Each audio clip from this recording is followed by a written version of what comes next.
Hello and welcome back to another video of Dee'stuition. Today's video is for parents, top tips for parents and carers for English literature. And this video will just give you some tips on how you can help your children and young people to do really well with their English literature examination. Hopefully this will help. Let's get into it. So my first tip, and probably the most important one, is find out what exam board they will be doing their English literature exam with. Knowing the exam board prepares you for absolutely everything. You know how many questions they will be answering on each text. You will know what marks are available for each question.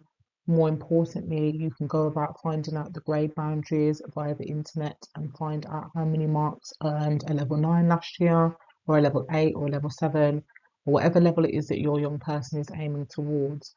You will also get to find out what the expectations are, so you can look at some past papers, you can see how many pages are allocated per question. It can give you some sense of how long should this response be, and so on and so forth. And that's really, really important.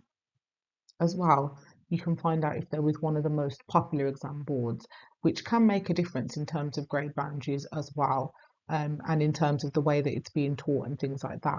And of course, if you want a tutor, this is really vital information to know. So that's the first tip.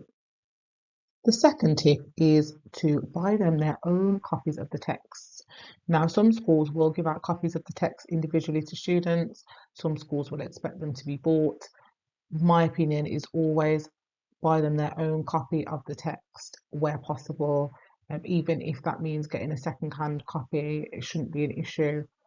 And really, you want them to have their own copy so that they can make their own personal annotations. Literature is very much about interpretation, and their interpretations will be what gets them that grade, and what can be the difference between a 9 and a 6. So them being able to write down their ideas as well as write down all the ideas that they are being taught is really, really important. Having their own copy of the text will also help them to remember quotations, and that is a really key part of doing the literature course and being able to be successful in the literature exam. The third tip is to find out when their in-school mock examinations will be. It's really, really important that you're able to help your young person to prepare for those mock examinations. Those mocks will be really important in terms of predicting what your young person will get in the final exam. This is what their teachers will be using in order to find out what their predicted examinations will be, and it's really important because those predicted grades of course go off to colleges and things like that as well. Again, it's really important to know when the mocks are, because these are stressful periods of time for your young person. They will be under stress and they will be under pressure, and it's really, really important that they will be able to, come home and perhaps you'll be able to alleviate some of that stress. And it's difficult to do that if you don't know that they're under the stress, because you don't know when the mock examinations are. And then finally, another reason why it's good to know when the mock exams are is so that you can help your young person to devise a revision timetable, especially if this is something that they're comfortable with. And having taught young people for a number of years, I've helped so many with revision timetables because sometimes they just don't have a clue as to where to start.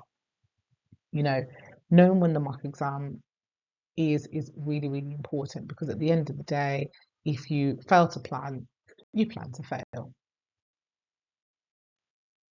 Tip number 4 is contact their English teacher very specifically to find out if there are any essay structures that are being used.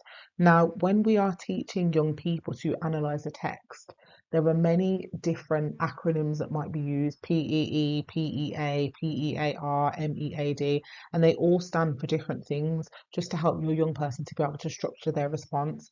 It would be a really good thing if you knew what that structure was, so that when your young person is revising at home and practicing essays and things like that at home, that you are able to understand what the structure is that they should be using and give them some guidance on whether they've included or not included those different parts. You don't need to be an English teacher in order to be able to do this whatsoever. You just need to have an awareness of, okay, are they supposed to make a point first? Are they supposed to put evidence in first? Are they supposed to do some word analysis? And then you can see how successful they are at doing that, which is really, really important. And the final tip for English literature, very important one again, is to watch the plays or novels with them. Whatever it is that they're studying, it would be really, really helpful for their revision to be able to watch these things. It helps with that kind of learning, that visual aid, to have to remember the key events of those plays and of those novels. And of course, plays were written to be performed. So oftentimes, any Shakespeare plays, for instance, you can access those on YouTube. There will always be various editions, various performances that you can access on YouTube for your child. Sit down and watch it with them, take that little bit of interest with them. Sometimes they will think these things are boring, but they need to watch them. They need to understand how it was supposed to look for the audience so that they can write about these texts in a relevant way. But if nothing else, definitely the plays that they are studying, ensure that they watch those, because it's so important to see what was written to be seen. Finally, then, if this video has been useful to you, please don't forget to like, comment, share, and subscribe, and I will see you in the next video. Thank you.